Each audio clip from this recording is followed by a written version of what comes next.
फिर हम लोग पहुंचे अकाउंट्स में, एनालिसिस ऑफ फाइनेंशियल स्टेटमेंट्स में। इस चैप्टर में ये क्वेश्चन नंबर 4 है, the average profit and loss statement ending on 31/3/2016 and 31/3/2017 of Saman Company Limited are given as follows. Prepare comparative statement of profit and loss. ये question number 4 है, the average profit and loss statement ending on 31/3/16 and 31/3/17 of Saman Company Limited are given as follows. Prepare comparative statement of profit and loss. अब इन्होंने बोला है comparative statement of profit and loss। इस तरीके से इस chapter में total 4 चीजें पूछते हैं। इस चैप्टर में टोटल 4 अलग अलग बातें पूछते हैं। Comparative PNL, comparative balance sheet, common size PNL, common size balance sheet. ये 4 चीजें आपने सीख ली, इसके अंदर की मैथमेटिक्स आपने सीख ली तो समझो चैप्टर हो गया। मतलब ये प्योरली मैथमेटिकल चैप्टर है। पहली बात, आपको ये 4 चीजें आनी चाहिए सॉल्व करने। कौन सी 4 चीजें? Comparative statement of PNL, comparative statement of profit and loss, comparative balance sheet,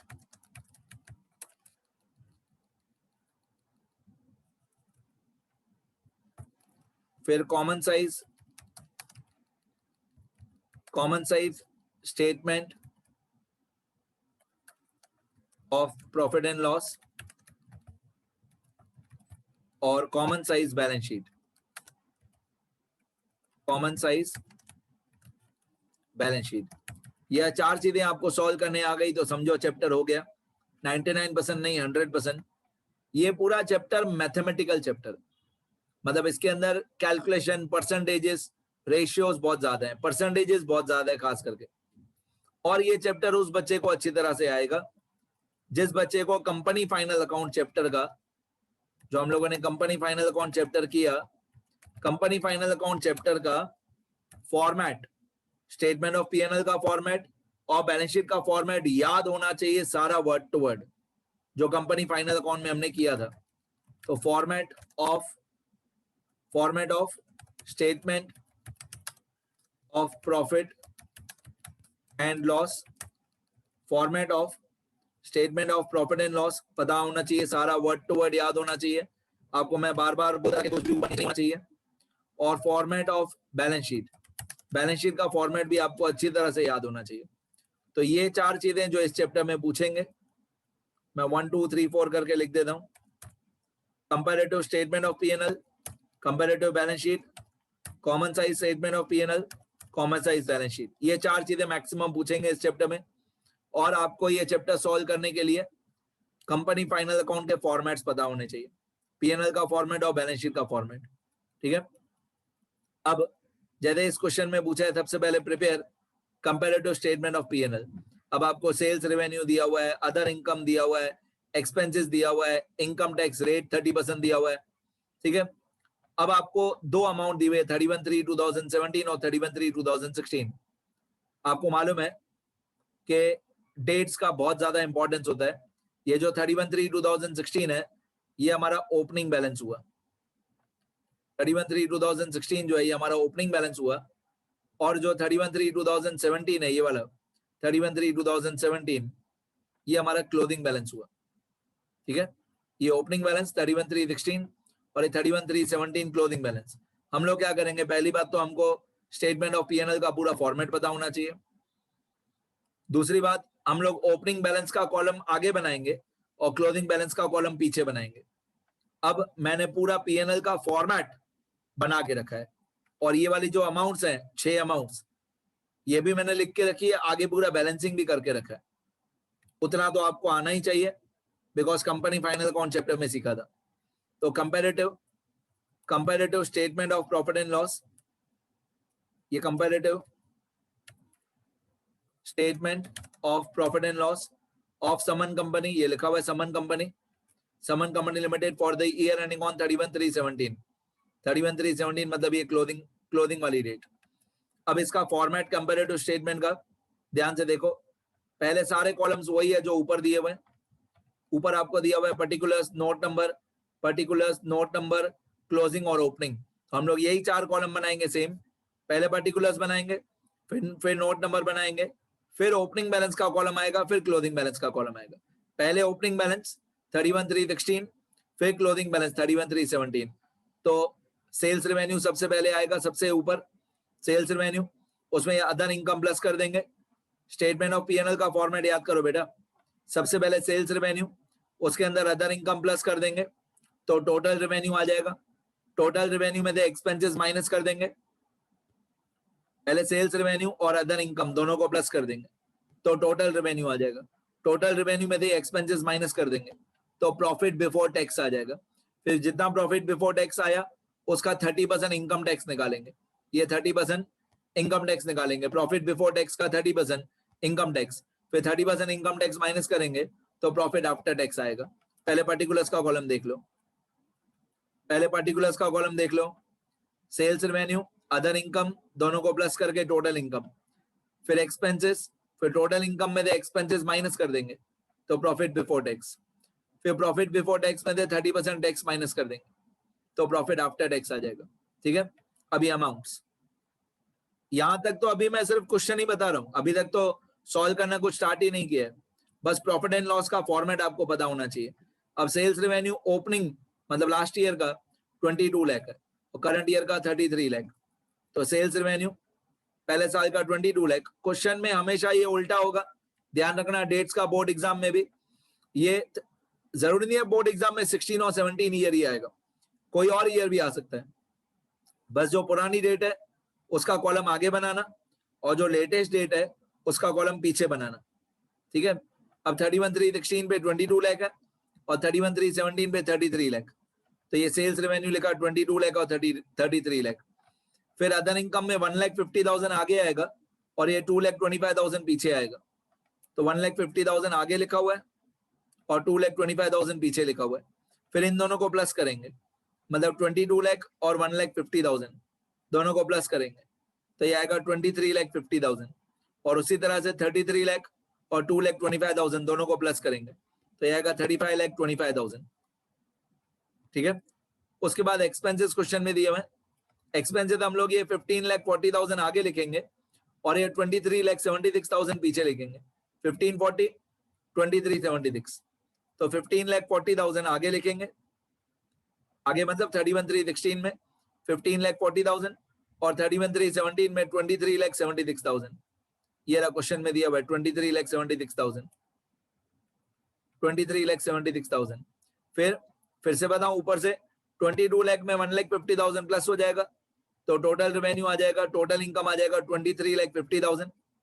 इसमें से एक्सपेंसेस माइनस कर देंगे 15,40,000, तो 2350 माइनस 1540 ये होता है 8,10,000। 2350 माइनस 1540 ये होता है 8,10,000 प्रॉफिट बिफोर टैक्स। और पीछे वाले साल में 31,317 में 35,25,000 माइनस 23,76,000, तो बाकी बचेगा 11,49,000। 35,25 माइनस 23,76 बाकी बचेगा 11,49,000। फिर ये जो दोनों प्रॉफिट बिफोर टैक्स है इन दोनों का 30% निकालेंगे। 30% प्रोविजन फॉर टैक्स या income tax, provision for tax भी चलेगा, इनकम टैक्स भी चलेगा। 8,10,000 का 30%, अब 8,10,000 का 30% होता है 2,43,000। 8,10,000 का 30% 2,43,000, और दूसरे साल में 11,49,000 का 30%, 11,49,000 का 30% ये होता है 3,44,700। फिर 8,10,000 में से 2,43,000 माइनस कर देंगे, 810 माइनस 243, तो प्रॉफिट आफ्टर टैक्स आ जाएगा 5,67,000। 8,10,000 माइनस 2,43,000 बाकी आएगा 5,67,000। और बाद वाले साल में, सेकंड वाले साल में 11,49,000 माइनस 3,44,700, तो बाकी आएगा 8,043,000। अब हम लोग दो कॉलम बनाएंगे पीछे, हम लोग पीछे दो कॉलम बनाएंगे। एक होता है कॉलम इंक्रीज और डिक्रीज इन रुपीज, पहला कॉलम इंक्रीज और डिक्रीज इन रुपीज और दूसरा कॉलम इंक्रीज और डिक्रीज इन परसेंटेज। इंक्रीज और डिक्रीज इन रुपीज और इंक्रीज और डिक्रीज इन परसेंटेज। अब दिमाग लगाओ, अगर आपको इंक्रीज और डिक्रीज इन रुपीज निकालना है तो सबसे पहले सेल्स रेवेन्यू के सामने 33 लाख लिखेंगे, कैलसी पे 33 लाख लिख के उसे 22 लाख माइनस कर देंगे, मतलब 31,317 की अमाउंट माइनस 31,316 की अमाउंट, 33 लाख माइनस 22 लाख, तो ये आएगा 11 लाख। मतलब आप ऐसे बोल सकते हो closing balance minus opening balance, या current year minus last year, या सिंपल दिमाग लगाओ, पहले साल में हमारी सेल्स थी 22 लाख, पहले साल में हमारी सेल्स थी 22 लाख, दूसरे साल में सेल हो गई 33 लाख, तो 11 लाख रुपए सेल बढ़ गई, 11 लाख रुपए हमारी सेल इंक्रीज हो गई, इंक्रीज मतलब 11 लाख रुपए प्लस में आएगा, प्लस 11 लाख रुपए प्लस में आएगा 11 लाख रुपए, ओके। और अगर सेल डिक्रीज हो जाए तो आपको ब्रैकेट लगाना है, अगर सेल हमारी कम हो जाए तो आपको 11 लाख रुपए इस तरीके से ब्रैकेट में लिखना है, अगर डिक्रीज हो जाए तो इसका फॉर्मूला ये होता है closing balance minus opening balance, मतलब इसका फॉर्मूला होता है जो क्लोजिंग बैलेंस की अमाउंट है 33 लाख माइनस ओपनिंग बैलेंस की अमाउंट 22 लाख। अब यहां से लेकर मैं ऐसा बोल सकता हूं कि मैंने समझाना स्टार्ट किया कि कंपैरेटिव स्टेटमेंट होती क्या है। पहले वाले जो 4 कॉलम थे पर्टिकुलर्स, नोट नंबर 31,316, 31,317, यहां तक तो सब क्वेश्चन में दिया हुआ था। अब कंपैरेटिव स्टेटमेंट में हमको 2 कॉलम बनाने पीछे, एक इंक्रीज डिक्रीज इन रुपीज और एक इंक्रीज डिक्रीज इन परसेंटेज। तो पहले मैं रुपीज बता रहा हूँ, 33 लाख माइनस 22 लाख, ठीक है, 11 लाख होता है। इसके बाद 2,25,000 माइनस 1,50,000, क्लोजिंग माइनस ओपनिंग करो, क्लोजिंग माइनस ओपनिंग, 2,25,000 माइनस 1,50,000, तो ऑब्वियसली 75,000 आएगा और प्लस में आएगा। फिर 35,25,000 माइनस 23,50,000, ये होता है 11,75,000। 35,25 माइनस 23,50, ये होता है 11,75,000। फिर 23,76,000 माइनस 15,40,000, ये 23 लाख।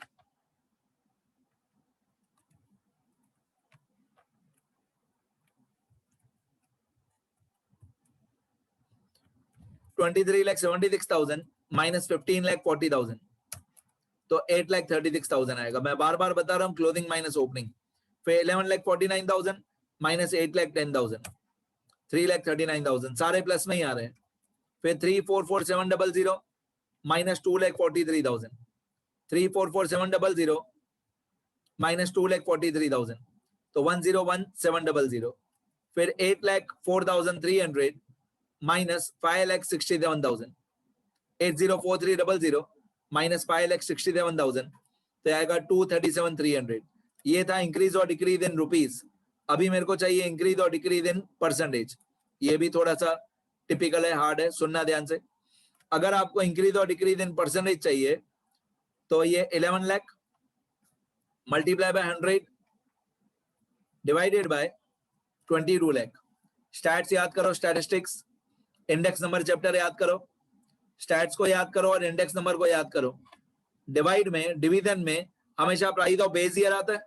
डिवीजन में हमेशा कौन सा प्राइस आता है? Price of base year, right.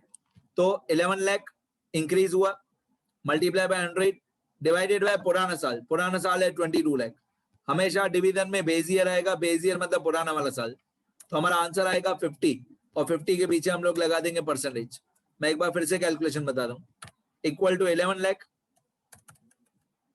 Multiply by 100 divided by 22 lakh. ये वाला 11 lakh multiply by 100 divided by जो भी पुराना साल हो 22 लाख, तो आपका आंसर आएगा 50 और पीछे आप लोग परसेंटेज खुद ही लगाओगे। ये इसको बोलते हैं इंक्रीज और डिक्रीज इन परसेंटेज। फिर इसके बाद ये 75,000 मल्टीप्लाई बाय 100 डिवाइडेड बाय 1,50,000। आपको कैलकुलेशन शो नहीं करनी है, आपको डायरेक्टली आंसर बताना है। 75,000 मल्टीप्लाई बाय 100 अपॉन 1,50,000, तो ऑब्वियसली ये 50% आएगा। 50 फिर पीछे परसेंटेज आपको लगाना है, परसेंट। फिर इसके बाद वाली अमाउंट टोटल इनकम्स वाली 11,75,000 मल्टीप्लाई बाय 100 डिवाइडेड बाय 23,50,000, तो आएगा 50%। फिर इसके बाद 8,36,000 8,36,000 multiply by 100, 8,36,000 multiply by 100 divided by 15,40,000, तो ये आएगा 54.29%. फिर 3,39,000 multiply by 100 divided by 8,10,000, 41.85%. फिर 101,700 multiply by 100 divided by 2,43,000, 41.85%. Last 2,37,300 multiply by 100, 237,300, 2,37,300 multiply by 100 divided by 5,67,000. हमेशा पुराना साल डिवाइड होगा, इक्वल टू 41.85%. बस ये स्टेटमेंट कंप्लीट हो गया, इतना ही लिखना था, पूरा क्वेश्चन आंसर सब खत्म हो गया. ठीक है, रुपीस की जगह पे रुपीस का सिंबल लगाना, ये जो रुपीस लिखा हुआ है इसकी जगह पे रुपीस का सिंबल लगा देना, जहां जहां पे भी रुपीस लिखा हुआ है वहां पे रुपीस का सिंबल लगा देना. हाँ बेटा, मैंने रुपीस का सिंबल लगा दिया सब जगह पे. अभी आपको लिखना है, बहुत इजी था, बहुत इजी क्वेश्चन था, बहुत इजी आंसर था. मैं एक बार स्क्रॉल कर देता हूँ सारा क्वेश्चन आंसर जो भी तब मैंने बताया. ये स्टेटमेंट्स जो हमको इस चैप्टर में बनानी है, ये फॉर्मेट्स जो आपको याद होने चाहिए, लिखना था अच्छी तरह से. ये क्वेश्चन नंबर 4, ये टेक्स्ट बुक का क्वेश्चन है, और ये कंपैरेटिव स्टेटमेंट जो हमने बनाई. पहले 4 कॉलम क्वेश्चन में दिए हुए हैं, सिर्फ आपको फॉर्मेट याद होना चाहिए.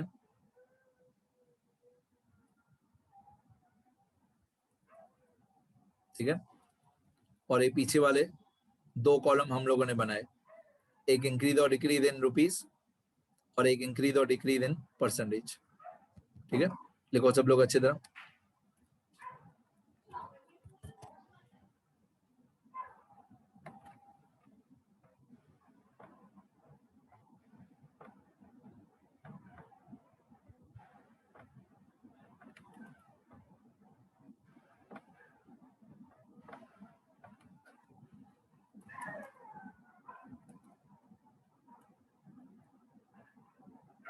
लिखो बेटा, अभी पूरा एक साथ दिखाई दे रहा है, लिखते रहो.